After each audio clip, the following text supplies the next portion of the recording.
જય શ્રી કૃષ્ણ, જય માતાજી. કેમ છો બધા? મજામાં? તો સ્વાગત છે તમારા બધાનો નવા વિડીયોમાં. આજે છે શિક્ષક દિવસ, ટીચર્સ ડે. તો તમને બધાને શિક્ષક દિવસની હાર્દિક શુભકામના. અને આજે જો મીસુબેનને તો ના પાડી હતી ને કે સ્કૂલે નથી જવું, તો એને સાંજે પ્રિન્સે કહી દીધું હતું કે મીસુ કાલે સ્કૂલે શિક્ષક દિવસ છે, એટલે એ કે કાલે તો સ્કૂલે મજા આવશે. ને તો સવારે એકલી ન ઉઠાડીને તો વહેલી ઉઠી ગઈ અને ધરા સ્કૂલે વહી ગઈ કે નહીં મારે તો આજે સ્કૂલે જવું જ છે. તો જો એ બે બેન ભાઈ સ્કૂલે તૈયાર થઈને વયા ગયા છે ને મારે હાલો મારું ઘરનું થોડું ઘણું કામ છે, ફટાફટ આપણે કામ આપણું પતાવી લઈએ.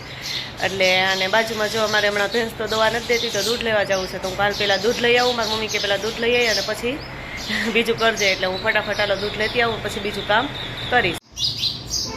તો જો મારે બધું કામ થઈ ગયું છે અને કપડાં ધોવાઈ ગયા છે અને હવે જો શાક કરવાનો ટાઈમ થઈ ગયો છે, તો હું શાક કરવા માટે જો ભીંડા લઈ લીધા છે. અત્યારે 9:30 થયા છે ઘડિયાળમાં, તો શાક તો અમારે વહેલું જ હોય એટલે હું કાંઈ ફટાફટ શાક બનાવી નાખું. તો જો ભીંડાનું શાક બનાવવું છે ને તો ભીંડાને સરસ મજાનો બધા કપડાથી સાફ કરી લઉં. અને પછી આજે તો ભરેલ ભીંડાનું શાક બનાવવું છે. તો ભરેલ ભીંડાનું શાક બનાવવા માટે જે મેં બધો મસાલો છે ને તૈયાર કરી લીધો છે. થોડોક ચણાનો લોટ શેકી લીધો છે, ચવાણું છે, થોડાક તલ છે, કચરા આંડી લીધા છે, અને લસણની આદુની એવી પેસ્ટ લઈ લીધી છે.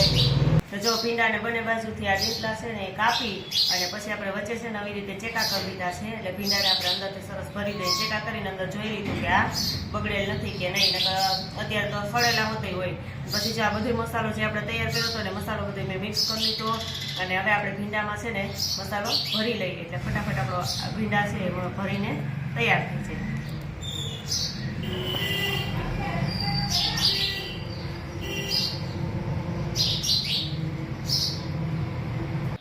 તો અહીંયા જો આપણું ભીંડાનું શાક છે એ વઘારવા માટે જો મેં ગેસ ઉપર તેલ રાખી દીધું છે અને અહીંયા આપણા ભીંડા પણ તૈયાર થઈ ગયા છે. અને ફટાફટ આપણે શાકનો વઘાર મારી દઈએ અને વઘારી નાખીએ શાક. અને અહીંયા આપણું ભીંડાનું શાક છે એ સરસ મજાનું બનીને તૈયાર થઈ ગયું છે. અને જો સરસ આપણું ભીંડાનું શાક છે એ તૈયાર છે. તો હાલો ફટાફટ હવે આપણે એને ઢાંકીને મૂકી દઈએ અને જમવાનો ટાઈમ થાય એટલે જમવા બેસી જઈએ. તો જો અત્યારે ઘડિયાળમાં થઈ ગયા છે 11 ને મારી મમ્મી જો અહીંયા રોટલી બનાવે છે. એ કે હાલ આજે વરાપ છે ને તો ચૂલે જ રોટલી બનાવી નાખું, નકર તો ચૂલે તમે ક્યારેક બનાવીએ, નકર ગેસ જ બનાવીએ છીએ. પણ આજે એટલે વધારે પડતી એ બનાવે તો ચૂલે બનાવે, નકર મારે બનાવવાની હોય તો હું તો ગેસ જ બનાવું. તો જો એ રોટલી બનાવવા માંડ્યા છે. કે 11 થઈ ગયા તો હું ફટાફટ રોટલી બનાવી નાખું. કૃષ્ણ જય માતાજી. જો રોટલી બનાવવા માંડ્યા છે. તમારે બધાને જમવું હોય તો આવી જાવ, તૈયાર થઈ ગઈ છે બધી રોટલી બધી બની ગઈ છે. ચૂલો પેટાવીને ચૂલે કરી લીધા. જો મારા મીસુબેન છે સ્કૂલેથી આવી ગયા છે કા, અને આવીને જો યુનિફોર્મ બદલાવી લીધો અને હવે એને જવું છે રૂહીની ઘરે. કે રૂહીનો આજે બર્થડે છે કા, તો એને રૂહીને છે ને બધે શેરીમાં ચોકલેટ આપવા જાવ છે ને હે, તો એ કે મને તૈયાર કરી દે. તો જો હાથે માથું વરાવે કા, કપડાં બદલાઈ લીધા અને હવે હું માથું વરાવી દઉં ફટાફટ ને તૈયાર થઈ જાય. પછી રૂહીની ઘરે જાય. મને લઈ જાવીશ રૂહી વિશ કરવા?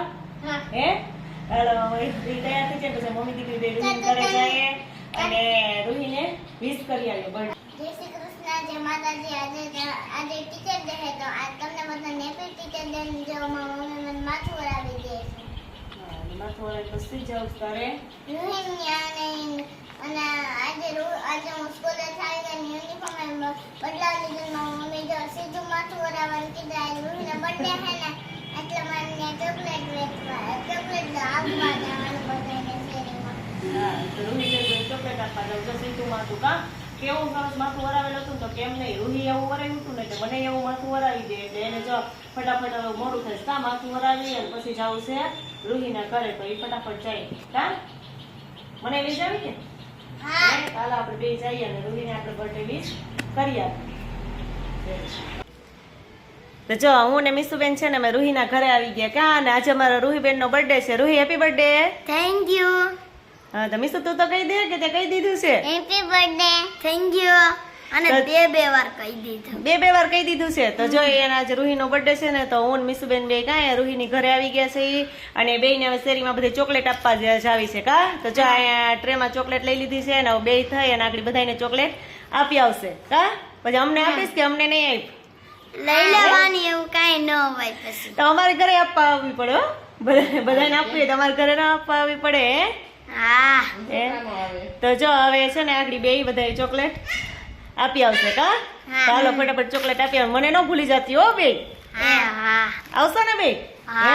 હાલો એ બે ફટાફટ શેરીમાં ચોકલેટ આપી આવે ને મારે પણ ઘરે કામ છે તો હું ઘરે જ આવવાની બે ચોકલેટ આપી આવે કા સમજો. અને જો આ છે રૂહીના મમ્મી. જય શ્રી કૃષ્ણ. હાલો, જય શ્રી કૃષ્ણ, જય માતાજી. જો ત્યાં રૂહીની ઘરે આવી ગયા ને એનો નાનો નાનો ભાઈ છે કા એ ઢીંગુ. અને હજી પંચીબેન તો વાડીએ ગયા છે ને પંચીબેન તો આગળના એક વખત વિડીયામાં તો હતી કા આવી હતી ઘરે આવી ને ત્યારે એકાદા વિડીયામાં તો આવી ગઈ છે. તો આ જો એનો નાનો નાનો ભાઈ છે ને આ રૂહીના મમ્મી છે ને હવે જો હાલો એ બે ચોકલેટ આપી આવે છે અમે નથી જોતા કેમ કે એનો ચોકલેટમાં ધ્યાન છે. એનું ચોકલેટમાં ધ્યાન છે એટલે એ જો આમાં સામે નથી જોતો ને ચોકલેટ સામું જ જોવે છે કા ખાવી જો.